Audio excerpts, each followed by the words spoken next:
my channel. This is Leslie and I'm sa Bagpasa. Subscribe to my channel and notification bell para lagi kang updated sa mga bagong news. So, andito na naman tayo sa kainan. Another silag moment. Dito tayo sa Cross Pares. Dito yan sa may Kauno. Sa may highway. Good to know. Nasa highway din. Kaya mabilis makita. Meron din silang tarpaulin na ganito sa labas. So, eto. Kanina pa kami dito at nawalan kami ng ulam sa bahay. Yes, and dinagaya siya kumain. Dahil may pera siya. At ako ay dakilang ililibre lang. Ganon. Ito yung pagkain namin. Isang tapsi at isang, hamsi. So, ayan. Enjoy na ng pagkain si Andy. Kasi gutom na siya kanina pa.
Tapos na kami kumain at balikan na lang namin yung sukli kung meron pang sukli dahil bumili pa kami ng Mountain Dew.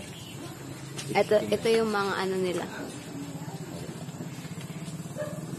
So ayun, tapos na kami kumain at Ano? Ano daw tawag dito sa bungang ito? It's called miracle fruit. Diga milagro. Oo. Ayan, ang ating service. Walang helmet. Naku So, ito yung Cross Pares. Dito lang sa highway. Ito yung highway, Ito nyo. Tapos na kaming kumain. Mapunta naman kami sa Sumanga dahil binaba namin dun yung kapatid ko kanina. Dahil may perya daw doon. Nag-iaya siya magperya. At tingnan natin kung anong meron doon sa peryahan at kita'y mapunta. Yes, let's go!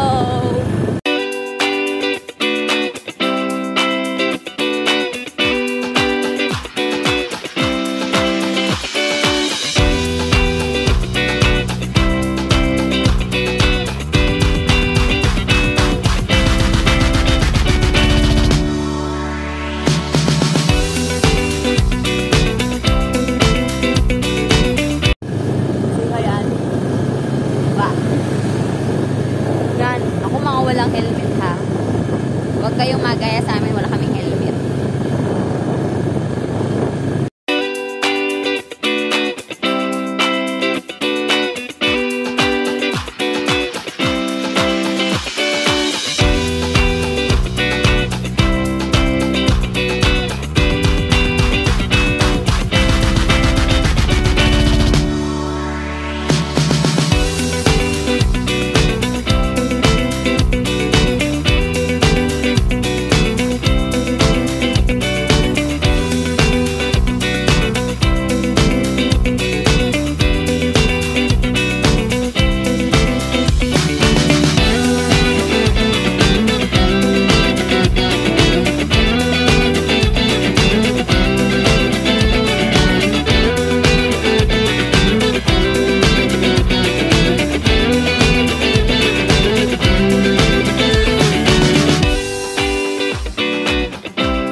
kami pauwi dahil pagdating namin dun sa location ng peryahan, sarado na pala. Ibig sabihin siguro din ay malamang sa malamang, nakauwi na rin yung kapatid ko.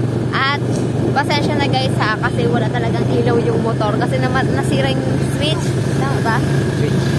Yung switch ngayon lang kay kanina. Nung pagka, namin, ang tawag doon, pagkatapos namin kumain. Pagkatapos namin kumain, nung nabuksan na niya yung ilaw ng motor, wala na. Ayaw nang bumukas. So, ipag-aayos na naman ito bukas. Kaya, magpasensya nyo na ako, medyo madilim ako. So, guys, hindi pa pala nakakauwi yung kapatid ko. Saka yung tropa niya. Kasi, pagdating namin dito sa Maimangyan, ang dilim. Nakita namin yung motor na sinakyan nila kanina. Nung, motor ng tropa niya. Dahil, kapatid ko naman kasi is angkas ko kanina. Angkas namin ni Andy. Angkas namin ni Andy kanina. And nakita ni Andy yung motor doon sa may highway, sa may paradahan, sa may parking doon. Andon, panigurado nanonood pa ng basketball yung batang yun. Actually, hindi na siya bata. Na siya, turning 20 na siya this 13. Yes, June 13. Wala, birthday na niya nung regalo natin sa kanya. Siyempre, wala.